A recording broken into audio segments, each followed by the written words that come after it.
आप देख रहे हैं आई विजन नेटवर्क और ये है सिटी चैनल। नई सोच नई दिशा।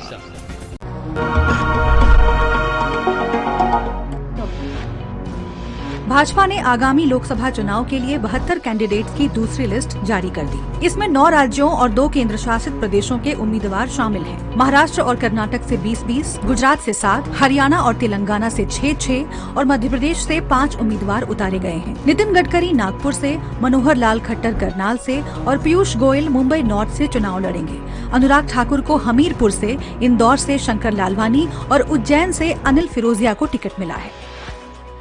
स्टेट बैंक ऑफ इंडिया के चेयरमैन दिनेश कुमार ने सुप्रीम कोर्ट में एफिडेविट जमा कर बताया कि इलेक्शन कमीशन को पेन ड्राइव में 2 फाइलें दी गई हैं। इनमें इलेक्टोरल बॉन्ड खरीदने वालों की डिटेल्स और इन्हें इनकैश कराने वाली पार्टियों की जानकारी है। एसबीआई के हलफनामे के मुताबिक 1 अप्रैल 2019 से 15 फरवरी 2024 तक 22,217 इलेक्टोरल बॉन्ड खरीदे गए। इनमें से 22,030 बॉन्ड्स का पैसा राजनीतिक पार्टियों ने कैश करा लिया।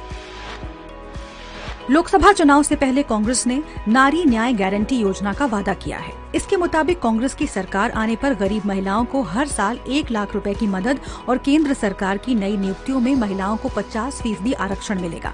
आंगनवाड़ी, आशा और मिड डे मील वर्कर्स की मंथली सैलरी में केंद्र सरकार का योगदान दोगुना करने और सभी जिला मुख्यालयों में महिलाओं के लिए हॉस्टल बनाने की भी बात कही गई है।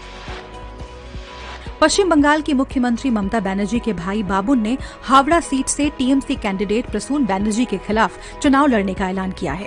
उन्होंने कहा कि प्रसून के अलावा कई सक्षम उम्मीदवार थे जिन्हें नजरअंदाज कर दिया गया। भाई के ऐलान के करीब 1 घंटे बाद ममता बनर्जी ने कहा कि मैं और मेरा परिवार बाबुन से अपने सभी रिश्ते खत्म करते हैं।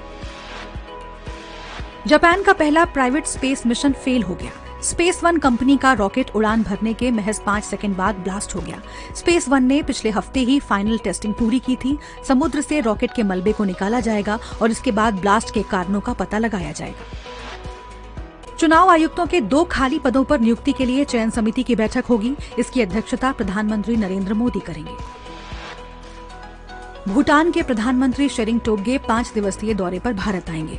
जनवरी में कार्यभार संभालने के बाद ये उनकी पहली विदेश यात्रा है। ऑस्ट्रेलिया के अरबपति और पूर्व सांसद क्लाइव पाल्मर 1912 में डूबे टाइटैनिक जहाज के जैसा ही एक जहाज बनवाने की तैयारी में है। टाइटैनिक 2 नाम के इस जहाज को बनाने के लिए टेंडर जारी कर दिया गया है। साल के अंत तक शिप बिल्डर को कॉन्ट्रैक्ट दे दिया जाएगा। ये जहाज 833 फीट लंबा और 105 फीट चौड़ा होगा। इसमें 9 डेक होंगे। 835 केबिन्स में करीब 2,345 पैसेंजर्स आ सकेंगे। सेंसेक्स 906 पॉइंट्स घटकर 72,761 पर बंद हुआ।